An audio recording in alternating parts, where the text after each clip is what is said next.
Olá, tudo bem? Voltei depois de mais de uma semana aí sem nenhum devocional. Infelizmente eu não consegui gravar devocionais por esses dias porque eu estava rouca. Ainda falta um tantinho para minha voz ficar 100%, mas eu agradeço a paciência de vocês e estou aqui de volta. Hoje nós vamos começar uma nova série. A nossa série chama Negociados e Negociáveis. A gente vai falar sobre as obras da carne. Lá em Gálatas 5, nós exploramos todos os gomos do fruto do Espírito. E nós vamos falar agora um pouquinho do texto anterior, Espírito Santo, o texto que fala sobre as obras da carne. Você pode perceber que quando ele fala sobre o Espírito, ele fala o fruto do Espírito, ou seja, algo que é um resultado. E quando ele fala da carne, ele fala obras da carne, algo que nós construímos também. Então, quando nós construímos e nos apoiamos numa vida com o Espírito Santo, o resultado é um fruto. Mas quando nós escolhemos negociar coisas que na Bíblia são claras, nós então entregamos obras as quais, no final do texto, ele diz que isso pode nos custar a nossa vida no céu, ou seja, isso é muito sério. Então, quando nós olhamos para essa lista que tem aqui de pecados, quais a Bíblia subjuga como obras da carne, ou seja, a carne já tem essa predisposição, nesse texto ele vai dizer que a carne e o espírito militam entre si o tempo todo, ou seja, não há concordância, não há algo que o espírito diga e que a carne diga que são a mesma coisa. Né? Não tem como andar em dois barcos, não tem como agradar a dois senhores. Quando nós escolhemos agradar a nossa carne, nós não estamos agradando a Deus. Né? E eu sempre digo que o diabo, muitas vezes, ele não vem com uma perspectiva satânica, né? Como lá em Mateus 4, quando ele vem tentar Jesus, que ele diz a Jesus: se prostrar me adorares, te darei tudo o que quiseres. Né? Esse texto é uma apresentação satânica ali, né? Você tem que adorar Satanás. Se você adorar Satanás, então você vai ter tudo. Mas o diabo, ele vem com uma perspectiva também de tirar os nossos olhos de Jesus, colocando nossos olhos em qualquer coisa, principalmente em nós. E quando nós olhamos para nós olhamos e a gente começa a fazer essas obras da carne como se isso fosse natural. Então tem algumas coisas aqui, assim como o Espírito Santo que a gente tratou ponto a ponto, aqui a gente também vai tratar ponto a ponto. Tudo que Jesus fala, tudo que Paulo fala aqui nessa carta aos Gálatas, o que são essas obras da carne?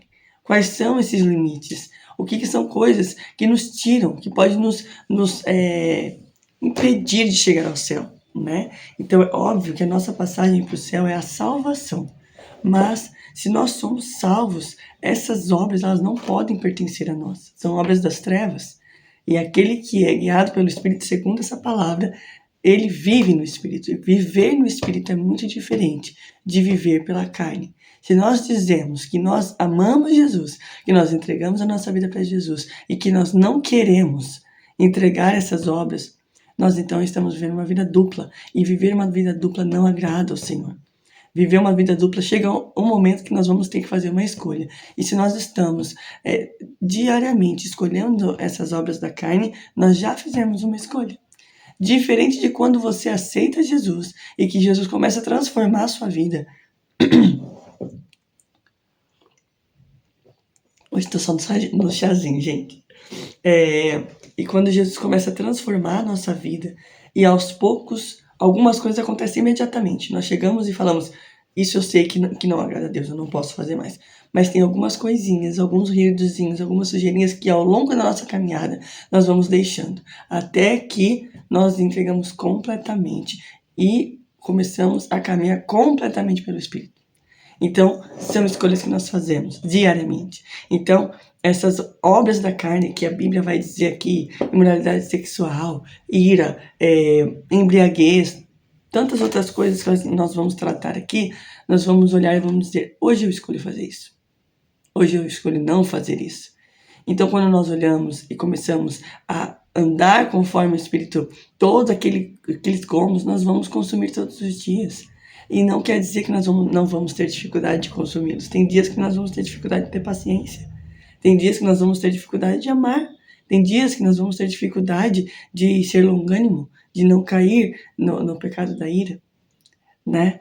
Mas nós, quando amamos o Senhor e vivemos dentro do contexto cristão, dentro de um contexto bíblico, nós vamos fazer as escolhas que vão agradar ao Senhor, né? E agradar ao Senhor também não é sobre performance. Uma coisa que tem que ficar muito clara aqui, gente.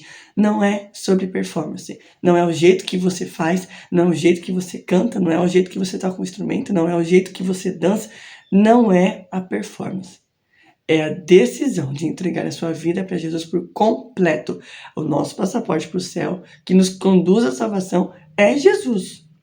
Mas aqueles que são salvos, eles têm uma maneira de caminhar. Nós temos uma maneira de nos comportar. Nós temos uma maneira de dizer certas coisas. E quando elas não são de acordo com o Espírito, elas não apontam para Jesus. E a nossa vida precisa apontar para Jesus. Quando nós lemos o Antigo Testamento, existem algumas histórias escabrosas, né? Que a gente olha e fala, meu Deus, como é que isso veio parar na Bíblia? Por que isso está aqui? E muitas histórias do Antigo Testamento, muitas situações que aconteceram reais ali, elas apontam para uma só coisa, para um só alguém, e é Jesus. E eu acredito que essas histórias foram selecionadas por Deus para nos mostrar a necessidade de um Salvador. E quando nós encontramos esse Salvador, quando nós começamos a viver diante da graça, quando nós começamos a consumir a graça de Deus, a desfrutar da graça de Deus, essas coisas que para nós eram muito difíceis, largar um vício, deixar de falar palavrão, enfim, o que você pode ter aí na sua área de dificuldade, elas começam a ficar muito pequenas diante de uma graça tão grande, né? Então, seremos perfeitos? Como eu falei em alguns dos nossos devocionais aqui, não seremos perfeitos. Perfeitos a um só, Jesus. Mas nós podemos ser o mais parecidos com Ele possível. Então, seja bem-vinda à nossa série Negociados e Negociáveis. Então, essa semana eu estarei postando aqui ponto a ponto o que cada um desses pecados significam, o que eles querem dizer e principalmente para onde eles apontam. Infelizmente ou felizmente, eles não apontam para o céu. Eles não podem entrar conosco no céu. Então nós precisamos deixá-los para que a nossa caminhada para o céu seja direta. Amém?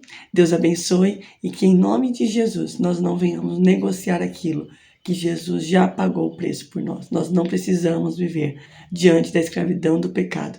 Nós não precisamos ser escravos dos pecados. Nós somos sim pecadores, a nossa natureza é pecadora, mas nós não somos mais escravos do pecado. Jesus pagou o preço e nos livrou dessa condição de escravidão, nos trouxe como seus amigos e nos trouxe como filhos de Deus, nos trouxe para uma família, a família de Deus. Então que Deus abençoe, que a gente possa desfrutar dessa graça todos os dias. Até mais.